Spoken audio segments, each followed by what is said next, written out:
Hello everyone, আমি Shalini and welcome back to another daily vlog. তো অনেক দিন পর আবার একটা daily vlog এনেছি because I was really not feeling like making the same daily vlogs or travel vlogs কারণ আমি যবে থেকে স্টার্ট করেছি ভিডিও দেওয়া তবে থেকে আমি সেম কন্টেন্টে দিয়ে যাচ্ছি so I thought of starting a new journal and thankfully আপনারা সবাই খুব ভালোবাসা দিয়েছেন I am really glad for that তো যাই হোক আজকের ব্লগটা একটা very simple daily blog it's a Thursday blog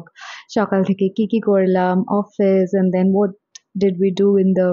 pre weekend night and that's ইট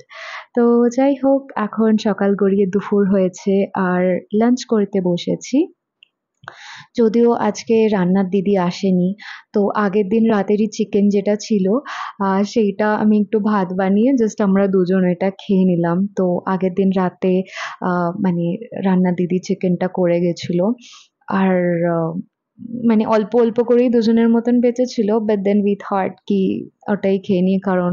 আমাদের একটুও টাইম ছিল না আহ থার্সডের দিনটা অ্যাকচুয়ালি খুব মেসি হয়ে যায় কারণ Monday Tuesday Wednesday work from office থাকে আর থার্সডে না ঘরটা খুব অগোছালো নোংরা হয়ে যায় কারণ অফিস থেকে এসে বা যাওয়ার আগে কিছু কাজ করার টাইম হয় না তো সকালবেলা আমরা দুজন মিলে একটু ঘর গোছাচ্ছিলাম তো সেখানে অনেকটা টাইম ওয়েস্ট হয়ে গেছে তো তাই রান্নার দিকে আর যেতে পারিনি কারণ অফিসের কাজেরও অনেকটা প্রেশার ছিল উইকেন্ডের আগে সব কাজ wrap up করতে হতো নয়তো উইকেন্ডে বসে কাজ করতে হবে আমাদের সেই ভয়তে আমরা থার্সডেটা একটু বেশি কাজ করে নিই তো যাই হোক দুপুরবেলার লাঞ্চটা তো খুবই ফেভারিট আমার চিকেন রাইস পেলে আমার আর কিচ্ছু লাগে না আমার ৫ রকমের পদ লাগে না দেন সন্ধ্যাবেলা বসে আমরা একটু চা খাচ্ছিলাম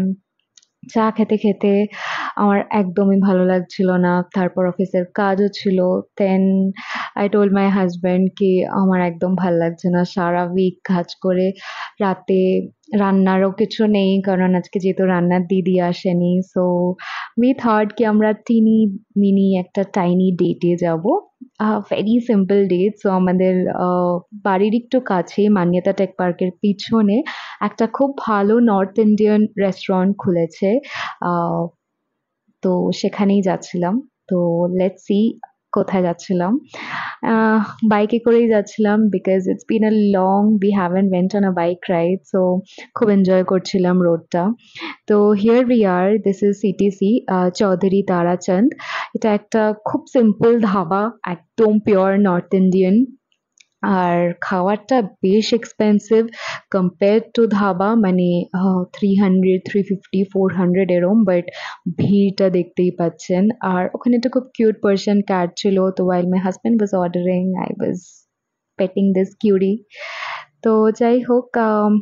ভিড়টা খুবই ছিল আর খাওয়ার পেতেও অনেকটা ওয়েটিং টাইম লেগেছে খাওয়ারও বেশ expensive but the best part is the food which we do not get here usually like আমরা খুবই ভালো নর্থ ইন্ডিয়ান ফুড ক্রেভ করি ব্যাঙ্গালোরে so even if it is expensive we don't care আমরা ভালো নর্থ ইন্ডিয়ান ফুড পেলে just পাগল হয়ে যাই তো ও নিয়েছিল হচ্ছে গিয়ে আলু পরাঠা আর বাটার চিকেন আর আমি নিয়েছিলাম বাটার নান আর চিকেন টিক্কা তো আমার এরকম ড্রাই খেতে খুব ভালো লাগে মানে নান দিয়ে তো আমরা সেটাই খাচ্ছিলাম and our bill was around 850 rupees for this platter. It is okay, but roadside ধাবার তুলনায় I felt একটু বেশি কস্টলি পাশেই ছোট্ট একটু বসার জায়গা আছে খুব একটা বেশি বসার জায়গা নেই ২-৩ জনই বসতে পারবে রাস্তার ধারে একটা ছোট্ট সিটিং এরিয়া করে দিয়েছে but there is enough car parking and all but we enjoyed the food a lot and আমরা এখানে আবার যেতে চাই so this is how we had spent a busy Thursday see you in my next vlog bye bye ভালো লাগলে ভিডিওটা like comment share করে দেবেন